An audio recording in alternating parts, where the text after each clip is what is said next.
السلام علیکم حاضرین ناظرین سامعین، میں آپ کا میزبان ڈاکٹر شہزاد شمیم اور میرے ساتھ میرے استاد محترم جناب پروفیسر منظور احمد صاحب تشریف فرما ہیں، اور آج کا ٹاپک وہ لے کے آئے ہیں کہ آج کل کے حالات کے مطابق جو ہمارے پاکستانیوں پہ گزر رہی ہے اس حوالے سے انشاءاللہ ان سے بات چیت ہوگی کہ یہ ان حالات میں جو ایک سیاسی ورکر ہے، ایک پاکستانی ہے، اسے کیا کرنا چاہیے، کیونکہ ہمارا سیاسی ورکر جو بہت پریشان ہے، اسے سمجھ نہیں آ رہی کہ ہم نے جو کچھ سوچا ہوا تھا اپنے سیاسی نمائندوں کے متعلق، اپنے عسکری ادارے ہیں، عدلیہ ہے، مقننہ ہے، انتظامیہ ہے، بیوروکریسی ہے، یہ اس حد تک کیسے گر سکتے ہیں، یہ کیسے دشمنوں کی جال میں آ سکتے ہیں۔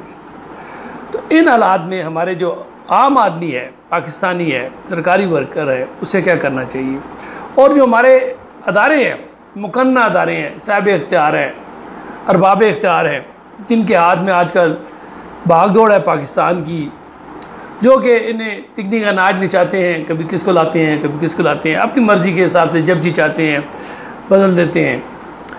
تو ان کو لمٹ کیسے کرنا ہے، انہیں اپنی جو ان کے حدود ہیں ان کے اندر کیسے جو ضوابط ہے ان کے اندر رکھنا ہے، اور انہیں رکھنا بھی چاہیے، اور ان کا جو مین کام ہے وہ اس طرف زور کیوں نہیں دیتے، اپنی جو پیشہ ورانیاں یا پیشہ ور قسم کی جو ان کی صلاحیتیں ہیں ان پہ زیادہ توجہ دینے کی بجائے وہ سیاسی معاملات میں کیوں دخل اندازی کرتے ہیں۔ اور جب سے پاکستان بنا ہے ہم یہ دیکھتے آ رہے ہیں کہ یہ جناب اکھاڑ پچھاڑ لگائے رکھتے ہیں اور کوشش کرتے ہیں اپنی مرضی کا بندہ لے کے۔ تو میں اس حوالے سے بات کروں گا، اپنے استاد محترم سے پوچھوں گا کہ علامہ اقبال رحمۃ اللہ علیہ نے کیا فرمایا ہے، ان کے افکار سے، نظریات سے، ان کے کلام سے ایسی چیزیں نکال کے دکھائیں کہ جو کہ سیاسی ورکرز کے لیے بھی سود مند ہیں، جو انتباہ کرتے ہیں، ہمیں التجا کرتے ہیں، ہمیں فرماتے ہیں، ہمیں حکم دیتے ہیں، ہمیں بتاتے ہیں، اور جو مقننہ طاقتیں ہیں ان کے حوالے سے وہ کیا کہتے ہیں، انہیں کیا کرنا چاہیے، ان کی جو حدود ہیں ان کو جو متعین کرتے ہیں، یا ان کی جو ذمہ داریاں ہیں ان کے حوالے سے انہوں نے کیا فرمایا ہے۔ تو میں استاد محترم سے گزارش کروں گا کہ اس پہ روشنی ڈالیں۔ جناب استاد محترم السلام علیکم۔ وعلیکم السلام۔ سر آج کا یہ بڑا چھپتا ٹاپک ہے، ہر گھر کا ٹاپک ہے، ٹاک آف دی ٹاؤن ہے، اس پہ پلیز ارشاد فرمائیں۔ ڈاکٹر صاحب، واقعی آج کا خاص کر کے نوجوان یہ صورتحال یا کیفے سے گزر رہا ہے، جی، تو یہ جو آپ کا ٹاپک ہے واقعی یہ ہمارے نوجوانوں کے لیے بڑا رہنمائی کا کام دے گا۔ جی میں جہاں تک اپنے ایز اے سیاسی ورکر، یا ہم کہہ سکتا ہوں میں کہ طالب علم، اقبالیات کے طالب علم کے حوالے سے، ڈاکٹر صاحب میں نے 67 سے یعنی یہ اپنی زندگی یہ اس کا وقت کی ہوئی علامہ اقبال رحمۃ اللہ علیہ پہ۔ جی ہاں، تو آپ میں یعنی دوسرے لفظوں میں کہ یہ میں جو بات آپ کو اپنے نوجوانوں سے مخاطب ہوں کہ میری یہ تقریباً 45-50 سالہ زندگی کا جو ہے نا محاصل ہے، نچوڑ ہے۔ تو میں ریکویسٹ کروں گا اپنے ساری، خصوصی طور پر آج کی، اور خاص کر کے جو یہ ہمارے یعنی تحریک انصاف کے جو وہ ورکرز ہیں، کارکن ہیں، یا وہ تمام لوگ جو یعنی اس سے جو کچھ امیدیں وابستہ کیے ہوئے ہیں، ان کو ذرا یعنی ایک واشگاف الفاظ میں بتایا جائے کہ ان کو کس قسم کے حالات سے وابستہ پڑ سکتا ہے۔ میں صرف یہاں پہ یہ اضافہ کروں گا، استاد محترم اجازت دیں، جو آپ سننے والوں کے لیے بتا دوں کہ ہمارے یہ جو استاد محترم ہیں، ینگ مین ہیں، یہ صرف 80 سال کے ہیں۔ تو اب آپ خود اندازہ لگا لیجئے، کیونکہ وہ 50 سال انہوں نے کہا ہے تجربے کی، تو وہ بات کیوں کی ہے۔ میں ذرا اطلاع کر دوں تو نئے سننے والے ان کو بتا دوں کہ انہوں نے اس لیے 50 سال کہا ہے کہ بذات خود ماشاءاللہ 80 سالہ جوان ہے۔ جی ارشاد سر۔ تو ڈاکٹر صاحب یعنی یہ میری اس زندگی میں یعنی ایسے وہ واقعات جو ہے نا سامنے آئے ہیں، جی سر، کہ یعنی کسی سٹیج پر مجھے یاد ہے کہ کالا باغ ڈیم کے حوالے سے جی سر کہ جو اگر کاش کہ یہ ایٹ دیٹ ٹائم بر وقت بنا ہوتا تو آج یہ بالکل بالکل. تو مجھے اچھی طرح یاد ہے کہ ANB کے سربراہ نے باقاعدہ یہ دھمکی دی تھی جی کہ جناب اگر کالا باغ ڈیم بنایا گیا تو جناب نا میں اس کو بم سے اڑا دوں گا. ٹھیک ہے. اور پھر اس کالا باغ ڈیم کے پراپوگنڈے کے لیے یہ سرکاری ایجنسیوں کی رپورٹ ہے کہ تقریباً 12 ارب روپیہ انہوں نے یہ سندھ کے جو قوم پرست جو تنظیمیں ہیں ان کو انہوں نے ڈسٹریبیوٹ کیا. اور یہ انڈیا سے سالانہ ان کو ملتا تھا, انڈیا سے سالانہ ان کو ابھی تک ملتا ہے. جی ہاں. تو بات یہ ہے ڈاکٹر صاحب کہ ایک بات میں نوجوانوں سے یہ ضرور کہنا چاہتا ہوں, اور خصوصی طور پر جو ہمارے اپنے آپ کو جو کہتے ہیں ہم سیاسی ورکر ہیں. جی سر. تو اس بات کو سمجھنا چاہیے کہ یعنی اس میں کوئی شک نہیں کہ یہ پاکستان کا قیام جو ہے نا ایک معجزے سے کم نہیں ہے. بالکل ایسے ہی سر. اور جب حضرت قائد اعظم فوت ہوئے تو بیک وقت یہ یعنی تاج برطانیہ اور جو ہے نا یہ کانگریس کے لوگوں کا یہ تھا کہ اگر ہمیں پتہ ہوتا کہ یہ بوڑھا شخص 1 سال کے بعد مر جائے گا تو ہم تو مذاکرات لیٹ کر لیتے. بالکل ایسے, بالکل ایسے. ان کے پاس تو کوئی دوسرا بندہ نہیں تھا. بالکل. ٹھیک ہے. اور علامہ اقبال علیہ رحمہ جو ہے وہ تو بیچارے 38 میں فوت ہو چکے تھے. جی. ٹھیک ہے. جی. تو یہ جو یونینسٹ پارٹی تھی جو راتوں رات جو ہے وہ مسلم جو پاکستان کے مخالف تھے وہ پاکستان بنتے ہی ادھر آگے راتوں رات جناب ہم اسلامی نظام نافذ کریں گے اور یہاں پہ اسلامی قوانین ہوں گے, اور جناب وہ محب وطن بن گیا. ہاں. اور یہ یعنی بڑی دکھ کی بات ہے کہ یہ وہ لوگ کافی عرصے تک جو ہے نا اس خدا داد مملکت پر جو ہے وہ اور ابھی تک تنگ کرتے ہیں. ابھی دیکھیں جس طرح آپ نے ANP کی بات کی ہے تو مولانا صاحب جو ہیں مولانا فضل الرحمان صاحب کچھ دن پہلے انہوں نے کیا کہا تھا کہ جو امریکہ میں حال کیا طالبان نے, اگر تم نہیں کرو گے ہماری باتیں نہیں مانو تو ہم تمہارا حال ان سے بدتر کر دیں گے. اس حد تک یعنی کہ اپنے SP ونگ بنائے ہوئے ہیں, انہوں نے بنائے ہوئے ہیں. باقی سیاسی پارٹی اور کئی ہیں. آپ نے شاید یہ نہ سنا ہو. جی. میں نے تو خود جناب یہ سنا ہے مفتی محمود کے حوالے سے ان کے کہ جب ایک اخباری نمائندے نے سوال کیا کہ حضرت آپ کو یہ تقسیم ہند کے بارے میں آپ کا کیا موقف ہے, تو یہ ان کے الفاظ آج تک میری کانوں میں گونج رہے ہیں کہ الحمدللہ ہم اس گناہ میں شریک بنانے میں شریک نہیں تھے. اللہ اکبر. اور آج وزارتیں لے کے بیٹھے ہو, پیچھے وزیر اعلیٰ ان کے والد صاحب بنے ہیں, وہ کتنا عرصہ حکومت کی. اور دیکھو ڈاکٹر صاحب جو ہے نا آج یہ پوزیشن ہے نوجوانوں کو خاص کر کے میں مطلبہ کرتا ہوں کہ اعداد و شمار جو سرکار ہے اس کے مطابق کہ 25,000 سے زیادہ مدرسے رجسٹر ہیں بالکل اس ملک میں, کہ جو کہ آپ خود ذرا لگا کہ وہ سالانہ کتنے آگے ان کی پروڈکشن ہے اور وہ کس قسم کی ہزاروں کے حساب سے وہ اپنے بندے نمائندے تیار کر رہے ہیں, بلکہ ٹھیک ہے عسکری قسم کی تربیت ساتھ دے رہے ہیں. جی ہاں. اور پھر جو بڑا المیہ جو ہمارے یعنی ملک پاکستان کے ساتھ ہوا ہے تو جو کہ ہمارے یہ سیاسی ورکروں کو سمجھنا چاہیے کہ 1958 میں جناب نا فیلڈ مارشل ایوب خان جو ہے وہ اس نے اسکندر مرزا کو کر کے. جی ٹھیک ہے. اور یہ ہماری بدنصیبی جو ہے میں کہتا ہوں, اور جو ہے نا کہ یہاں پر میں 2 اصطلاحیں اپنے نوجوانوں کو بتانا چاہتا ہوں. ایک ہے قومی ریاست اور ایک ہے گماشتہ ریاست. تو ڈاکٹر صاحب یہ بڑی دکھ کی بات ہے بنانا ریپبلک. جی ہاں. جی جی. کہ گماشتہ ریاست کی ابتدا جو ہے نا وہ جب فیلڈ مارشل نے جو ہے نا یہاں مارشل لگایا اور وہاں سے پھر جناب اس نے وہ بنیادی جمہوریت اور وہ کرتے یہ دراصل ابتدا تھی. اور آج ہم جو یعنی 2022 میں پہنچے ہوئے ہیں, اب یعنی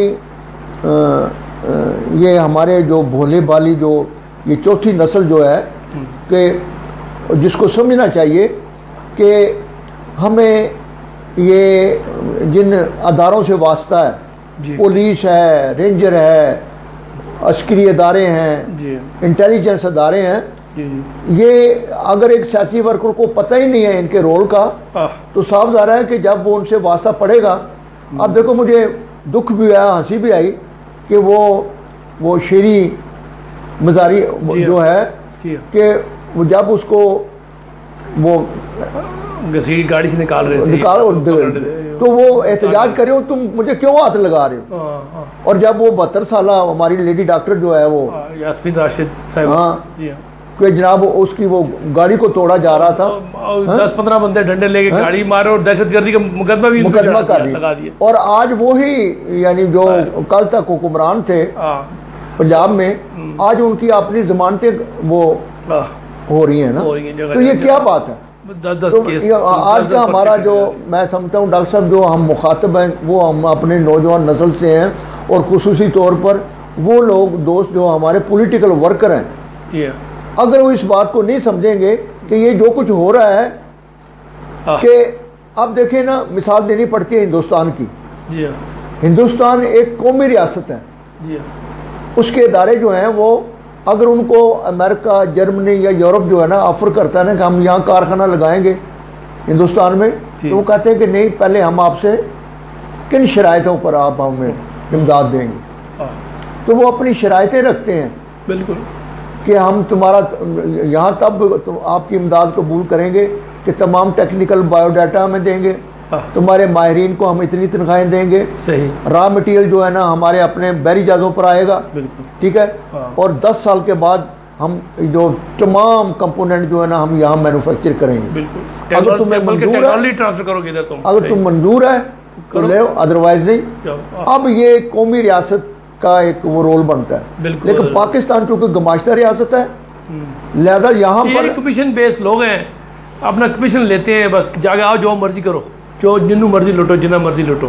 ٹھیک ہے. آج دیکھیں نا یہ ہمارے جو اوخا پیپل پارٹی ہے یا نون لیگ ہے یا یہ جتنے بھی لوگ ہیں کہ ان کے جتنے بھی آج جو ہم جو ہے نا 100 بلین سے زیادہ جو ہے نا ہم جو مقروض ہوئے ہیں، یہ انہوں نے قرض عوام دے رہی ہے. ٹھیک ہے. اور جو آلریڈی ادارے جو ہیں جو وہ برباد کیے ہوئے ہیں، اسٹیل مل دیکھو، ٹھیک ہے، کہہ رہے ہیں 1 روپے بھی بیچے، وہ مفتہ اسماعیل صاحب ہمارے وزیر خارجہ کہتے تھے 1 روپے میں بھی خرید لے تو ہم فائدے میں ہیں، اس حد تک انہوں نے کہا ہے. بلکہ پچھلی حکومت میں، اپنی حکومت میں انہوں نے کہا تھا کہ اسٹیل مل اگر پی آئی کے ساتھ اسٹیل مل کو لیتے ہیں تو ہم فری دیں گے. یہ حال تھا. تو یہ ہمارے جو ہے نا یہ اس وقت جو وہ ہمارے اور میرے نزدیک تو ڈاکٹر صاحب اگرچہ یہ سخت بات ہے، یہ فضرمان کو یعنی عالم دین کہنا بھی میرے نزدیک جو ہے نا گناہ ہے. اللہ ناراض ہوتا ہے. مولانا کہہ رہے ہیں کہ انہوں نے اپنے کئی مفتیوں نے فتویٰ دے دیا، ٹھیک ہے، کیونکہ مولانا کہنا مولانا توہین ہے. اور بلکہ اقبال نے تو جو ہے نا ایک بڑا خوبصورت ان کا شعر ہے ان لوگوں کے بارے میں. وہ فرماتے ہیں کہ مجھ کو تو سکھاتی ہے افرنگ نے زندگی کی.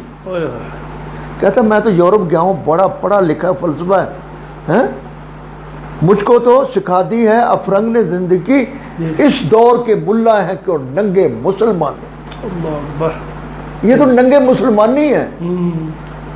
ٹھیک ہے. کہتے ہیں نا ایسے امام سے گزر، ایسی نماز سے گزر، انہیں کے بارے میں 2 رکعت کے امام ہیں اور 2 رکعت کے یہ سب بیچارے سارے ہیں. بہت کچھ بہت بار کہا ہے انہوں نے. جی تو جو اقبالیات جو ہے نا آج ڈاکٹر صاحب یہ آپ کی بات ٹھیک ہے، آج یورپ یا پورا مغرب جو ہے نا، یعنی میں تو اس حد تک میں اپنے وجدان کے حوالے سے کہتا ہوں کہ بڑی گہری نظر ہے اس کی کہ پاکستان کے اندر فکر اقبال کو جو ہے نا وہ پروموٹ نہ ہو. بالکل ٹھیک ہے.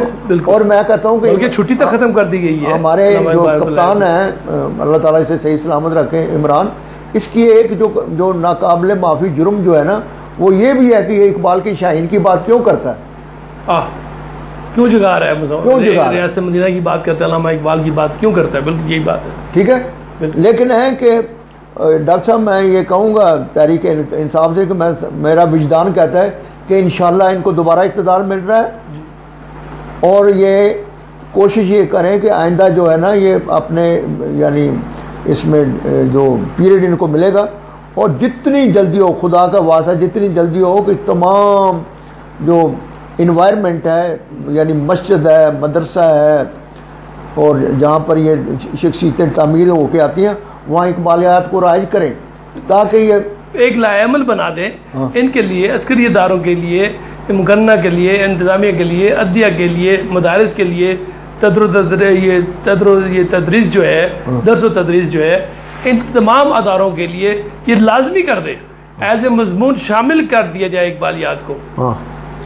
اور یہ انوائڈیبل فیکٹر ہے، بالکل کرنا پڑے گا، اس کے بغیر گزارا نہیں ہے. اب دیکھو ڈاکٹر صاحب، ایک سیاسی ورکر ہے، اس کو پتہ ہی نہیں ہے کہ assistant commissioner, deputy commissioner, commissioner secretary, deputy secretary کا رول کیا ہے. بالکل.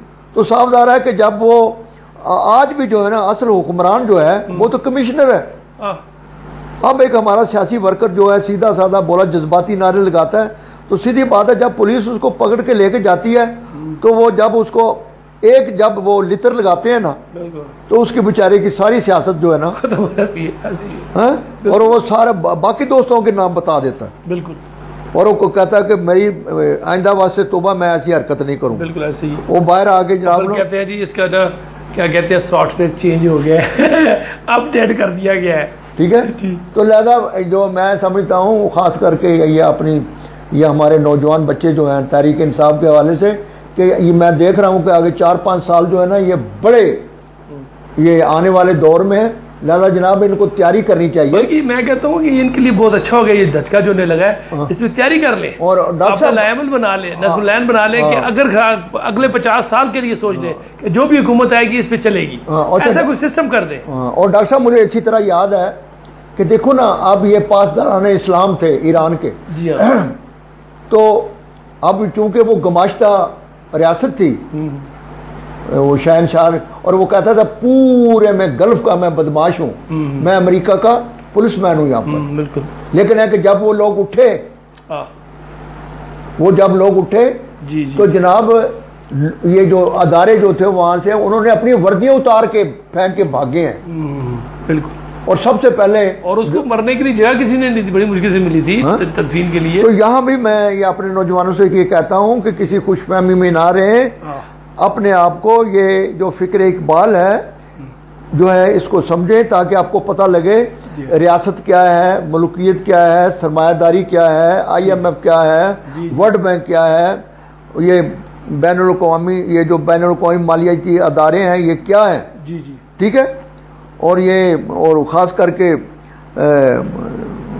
اقبال نے جو کچھ وہ اس میں ابلیس کی مدد سے شورا میں کہا ہے، کاش کہ ہمارے یہ سیاسی ورکر وہ کہتا ہے تو نے کیا دیکھا نہیں مغرب کا جمہوری نظام، چہرہ روشن اندروں چنگیز سے تاریخ تر.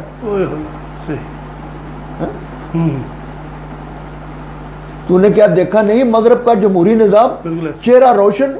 اور اس طرح اقبال بانگے اس میں ارمغان اجاز میں کہتے ہیں کہ باقی نہ رہی تیری وہ آئینہ ضمیری، اے کشتہ سلطانیوں ملائیو پیری.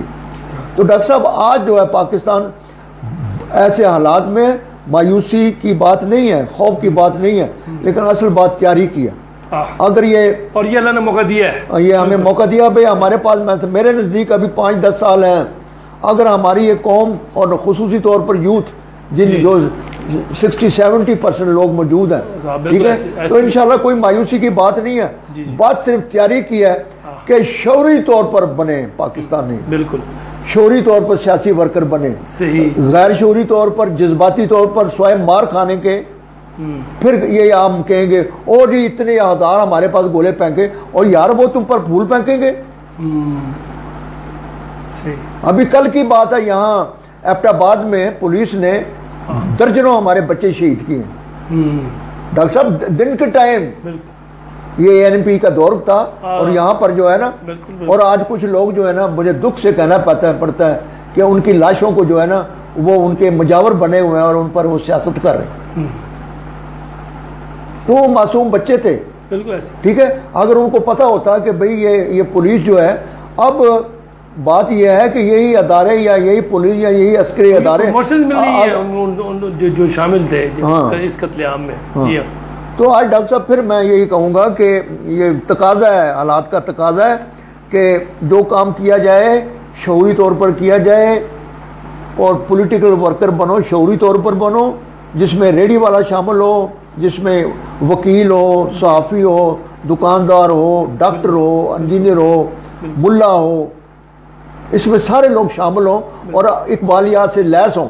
تو انشاءاللہ ان کی کامیابی ہے. مطلب ایٹیکیٹس مینرز ہیں ہر چیز کے نا, ان کے بھی ایٹیکیٹس مینرز ہونے چاہیے کہ دشمن بھی اگر ہو تو اس کے خلاف مطلب آپ دیکھیں جس طرح سلطان ایوبی رحمۃ اللہ کی بات ہے کہ جنگ کر رہے تھے, ان کو پتہ چلا کہ ان کا جو مخالف ہے ان کا بڑا جو ہے وہ بیمار ہو گیا ہے, تو آپ بھیس بدل کے اس کی تیمارداری کرنے کے جنگ روک دی, کیونکہ جب تک میرا دشمن بیمار ہے میں لڑائی نہیں کر سکتا, میرے ایٹیکیٹس میرے جو ہے وہ مجھے اجازت نہیں دیتے, جب یہ صحت مند ہو جائے گا اور جب میدان میں آنے کے قابل ہوگا پھر میں جنگ کروں گا اس کے ساتھ. تو یہ جو ہے نا یہ اس قسم کے ہمارے ایٹیکیٹس میں ہونے چاہیے. اور ڈاکٹر صاحب یہ جو اقبال جو کہتا ہے نا خودداری کے حوالے سے, خودداری کا مطلب ہے کہ جو بندہ اپنی عزت نہیں کرتا, جو جس کو اپنے آپ کا نہیں پتا. اب ایک جگہ علامہ اقبال اتنے بڑے واضح طریقے سے کہتے ہیں کہ ناتوانی زندگی را رہزن است, کہتا ہو میرے بچوں خیال رکھو یہ جو کمزوری ہے یہ زندگی پر گھات لگا کے یہ تمہیں لوٹتی ہے. ناتوانی زندگی را رہزن است بطنش, کہتا ہے اس کے بطن سے کیا چیزیں نکلتی ہیں ناتوانی سے, خوف و دروغ و آبستن, کہ جھوٹ مکر فریب جو ہے نا. تو لہذا طاقتور بنو, اور طاقتور بننے کے لیے بڑا ضروری ہے کہ اپنے آپ کو سمجھو, اپنے دشمنوں کو سمجھو, جن سے آپ نے پنجہ آزمائی کرنا ہے ان کو سمجھو, پھر مقابلے میں آئے تو بات بنے گی. جی سر.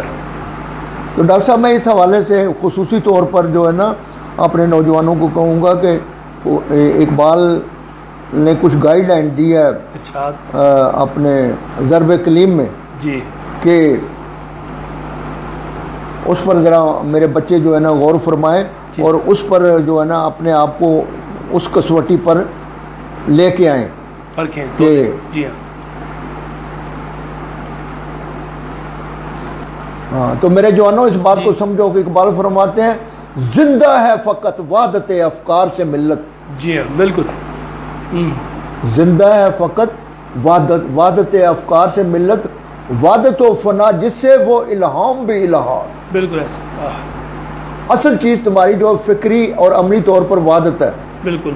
اگر یہ نہیں ہے اور جو چیز اس کو تمہیں اگر کوئی کہے کہ یہ الہام مجھے ہو رہا ہے اور اس سے تمہاری وحدت ٹوٹے تو وہ الہام نہیں ہے, وہ الہاد ہے. زندہ ہے فقط وحدت افکار سے ملت, وحدت و فنا جس سے وہ الہام بھی الہاد. اور پھر آگے کہتے ہیں وحدت کی حفاظت نہیں بے قوت بازو, آتی نہیں یہاں کام کچھ عقل خدا داد. بالکل. تمہارا مقابلہ پولیس سے ہے, عسکری اداروں سے ہے, اور تم انہیں فلسفہ سمجھاتے ہو. وہ شری مزاری اور وہ جو ہماری وہ ڈاکٹر ہے جس طرح وہ, تو اب وہ آہو بقا کر رہے ہیں. بالکل. وحدت کی حفاظت نہیں بے قوت بازو, آتی نہیں یہاں کام کچھ عقل خدا داد. اور آئے کہتے ہیں کہ اے مرد خدا تجھ کو وہ قوت نہیں حاصل, جا بیٹھ کسی غار میں اللہ کو کر یاد, مسکینیوں محکومیوں نومیدیوں جاوید. کہ جن سیاسی لوگوں کا یہ ٹارگٹ ہو گماشتہ گیری, محکومیوں نومیدیوں مایوسیوں جاوید, جس کا یہ تصوف ہو اسلام کر آزاد. ملا کو جو ہے ہند میں سجدے کی اجازت, ناداں یہ سمجھتا ہے اسلام ہے آزاد. اور میرے بیٹے اس کو سمجھو تو کامیاب ہو. سر اس سے بڑی کیا کم بختی ہوگی کہ جن کے اوپر جو سزا یافتہ ہے, جو سپریم کورٹ کو جو ہے پاکستان کی طرف سے سزا یافتہ ہے, وہ گھوم رہے ہیں باہر ضمانتوں پہ ہیں, وہ خود بھی باہر ہے, بیٹی بھی باہر ہے, بھائی بھی باہر ہے, بھتیجے غائب ہیں, ہاں وہ کیا کہتے ہیں اس کی داماد غائب ہیں, اور وہ لوگ حکومت کر رہے ہیں, اس کے چھوٹا بھائی حکومت کر رہا ہے, اور جناب اس کا جو بیٹا ہے وہ وزیر اعلیٰ ہے. حد ہے, حد نہیں ہے سر, حد ہو گئی ہے, حد ہو گئی ہے کہ جن کو اندر جیل کے اندر ہونا چاہیے وہ حکومت کر رہے ہیں, اور نیب کے جو قوانین بدلا رہے ہیں, یعنی اپنے ان کے خلاف جو انہوں نے کرپشنز کی ہیں ان کے اوپر وہ حرفے کیا کہتے ہیں فرد جرم عائد کیا ہے, سب اس کو چینج کر رہے ہیں. یہ ہمارے لیے قوم کے لیے بدبختی نہیں ہے, اور جو ان کو لے کے آئے ہیں ان کی دیکھیں کتنی بڑی بدبختی ہے. یہ دیکھو, یہ میں کہتا ہوں کہ یہ تحریک انصاف نے بڑی خوبصورت اصطلاح کہ یہ امپورٹڈ حکومت ہے, اور دوسرے لفظ میں امپورٹڈ سے مطلب کہ یہ گماشتہ حکومت ہے. اور یہ آپ کی بات ٹھیک ہے کہ جس شخص کو سپریم کورٹ نے خائن, بددیانت اور جھوٹا کہا ہو, یار وہ لیڈ کر رہا ہے, وہ باہر بیٹھ کے جناب آرڈر دے رہا ہے, سمجھا رہا ہے, اور چیف CNC کو ایسا ہونا چاہیے، فلانے چیف کو ایسا ہونا چاہیے، فلانے ججوں کو ایسا کرنا چاہیے، کہ وہ فلانے جرنلسٹ ہیں ان کو یہ کرنا چاہیے، وہ ہمیں ہدایات دے رہا ہے. اللہ اکبر. تو بہت بہت شکریہ سر. اسی کے ساتھ خواتین و حضرات میں آپ سے اجازت چاہوں گا. استاد محترم نے بڑی تفصیل سے آپ کو بتا دیا ہے کہ اب عوام کو کیا کرنا ہے. جو پس رہی ہے، جو پیٹرول 150 پہ تھا وہ 250 کے قریب ہونے کو ہو گیا ہے. تو اب اس قسم کی ساری مہنگائی جو ہے وہ تقریباً 30 سے 50% بڑھ چکی ہے. ہمیں اپنا دیکھنا ہے کہ ہم کن لوگوں کو لے کے ہمیں سوچنا ہوگا کہ اپنے پاؤں پہ کلاڑی مارنی ہے، اپنی گردن کٹوانی ہے، یا اپنے بچوں کے مستقبل کو محفوظ کرنا ہے. تو اس کے لیے علامہ اقبال کو پڑھیے اور اس پہ غور کیجئے، اور آنے والے الیکشن میں سوچ سمجھ کے، یہ ضروری نہیں ہے، ہم نہیں کہتے ہیں کہ صرف PTI کو دیں، جو آپ کے علاقے کا بہترین شخص ہے اس کو ووٹ دیں تاکہ ہماری قوم کے لیے کچھ کر سکے، ملک کو مل کر سکے. اجازت دیجیے. پاکستان زندہ باد.